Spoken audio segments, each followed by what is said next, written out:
Joko Widodo, Indonesian, DK Wid, born June 21, 1961, popularly known as Jokowi, is an Indonesian politician and businessman who is the seventh and current president of Indonesia. Elected in July 2014, he was the first Indonesian president not to come from an elite political or military background. He was previously the mayor of Surakarta from 2005 to 2012 and the governor of Jakarta from 2012 to 2014. Before his political career, he was an industrialist and businessman.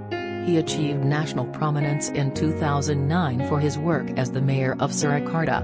A member of the Indonesian Democratic Party of Struggle (PDIP), he was named as the party's candidate for the 2012 Jakarta gubernatorial election, alongside Basuki Cahayapurnama, often known as Ahok, as his running mate.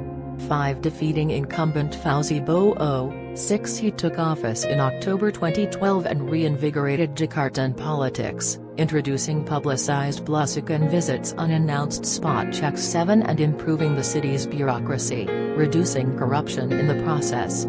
He also introduced years-late programs to improve quality of life, including universal healthcare, dredging the city's main river to reduce flooding, and inaugurating the construction of the city's subway system. The PDIP nominated Widodo, who was already seen as a rising star in Indonesian politics, for the 2014 presidential election. 9. Winning a majority of the popular vote, he was named president-elect on July 22, 2014, to bitter protest from his opponent Prabowo Subianto, who disputed the outcome and withdrew from the race before the count was completed. 10. 11. As president, Widodo has primarily focused on infrastructure, introducing or restarting long-delayed programs to improve connectivity in the Indonesian archipelago. 12. On foreign policy, his administration has emphasized protecting Indonesia's sovereignty. 13. With the sinking of illegal foreign fishing vessels. 14. And the prioritizing and scheduling of capital punishment for drug smugglers. The latter was despite intense representations and diplomatic protests from foreign powers, including Australia and France. 15. 16. He was re-elected in 2019 for a second 5-year term, again defeating Prabowo Subianto.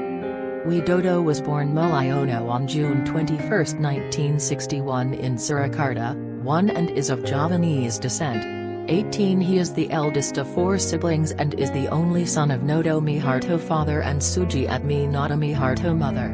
He has 3 younger sisters, named Ayati Sriantini, Idayati, and Titik Relawati. 1920. His father came from Karanganyar, while his grandparents came from a village in Boyolali. 21. Widodo was often sick as a toddler, and his name was thus changed, a common practice in Javanese culture, to Widodo Widodo, with Widodo meaning healthy in Javanese. 18. At the age of 12, he started working in his father's furniture workshop.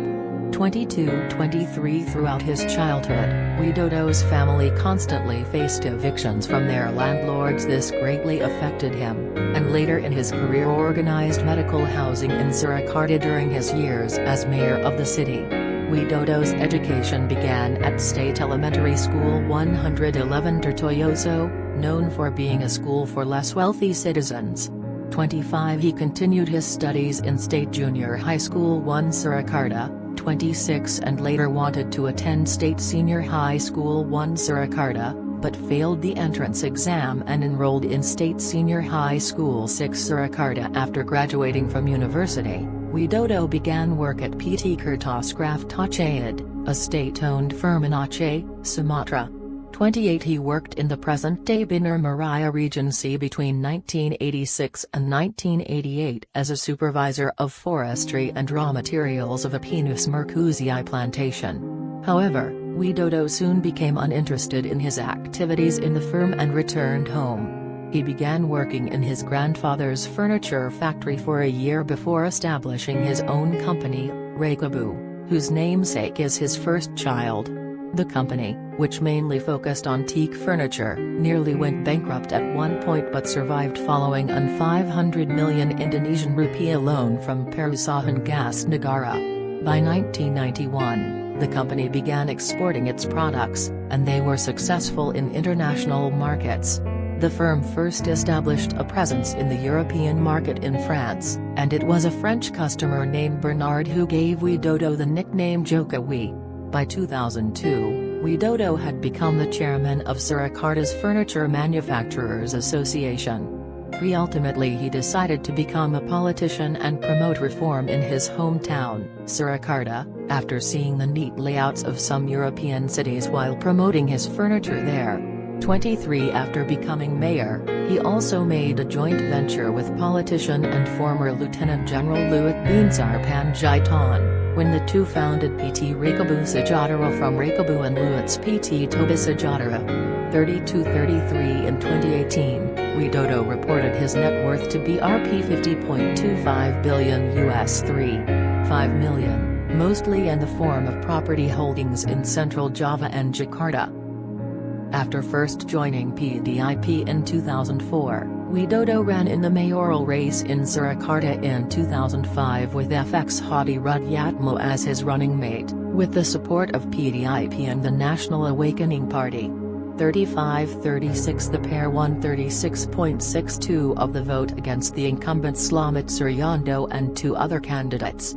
During the campaign, many questioned his background as a property and furniture businessman. However, one academic paper claimed his leadership style was successful because it established an interactive relationship with the people, through which he was able to induce people's strong faith in him. 37 He adopted the development framework of European cities which he frequently traveled to as a businessman as a guide for changes in Surakarta.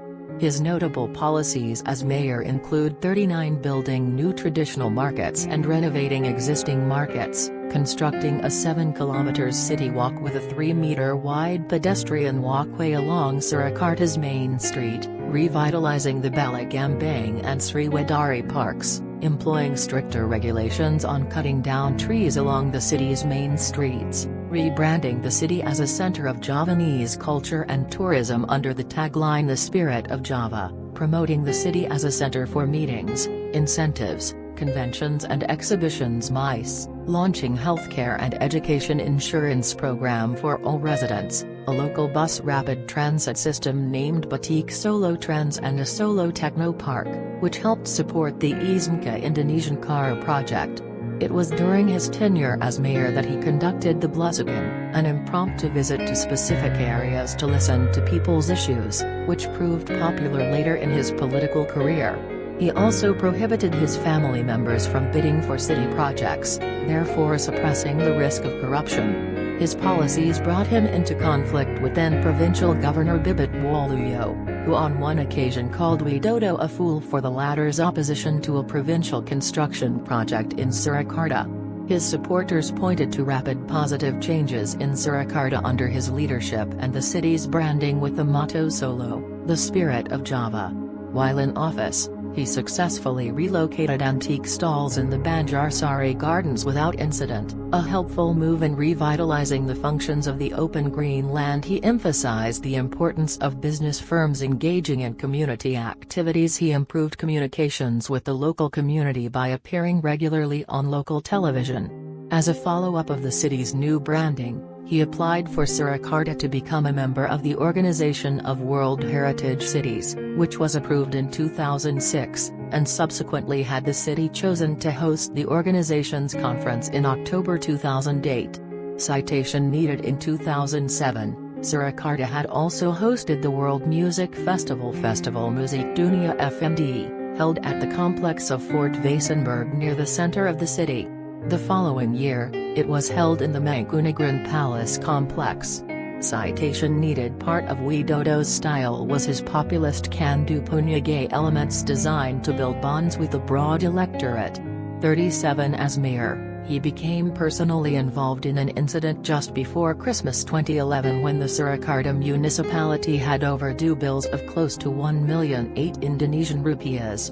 9 billion owed to the state-owned electricity company Perusahaan Listrik Negara PLN. Citation needed. Following its policy of pursuing a more disciplined approach to collecting overdue bills, it imposed a blackout on street lights in the city just before Christmas.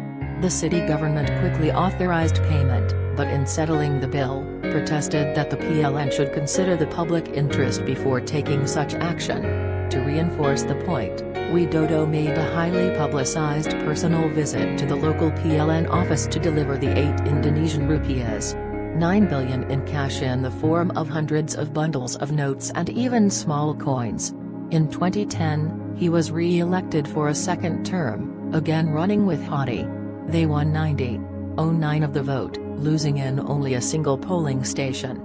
43. He was later chosen as the Tempo Leader of Choice by Tempo News magazine 2008 and received a Changemakers Award from Republika newspaper 2010. His name also started being considered in national polls for the governorship of Jakarta, long before PDIP's nomination, including those by University of Indonesia and Sirius Network 2011. In 2012, Widodo faced a smear campaign after declaring his intention to run for the governorship of Jakarta. 44. A group calling itself Save Solo, Save Jakarta and Save Indonesia Team TS3 reported him to the Corruption Eradication Commission (KPK) for allegedly having facilitated misuse of education funds by his subordinates in Surakarta in 2010. The KPK investigated the allegation, found it was based on false data and said there was no indication Widodo had misappropriated funds.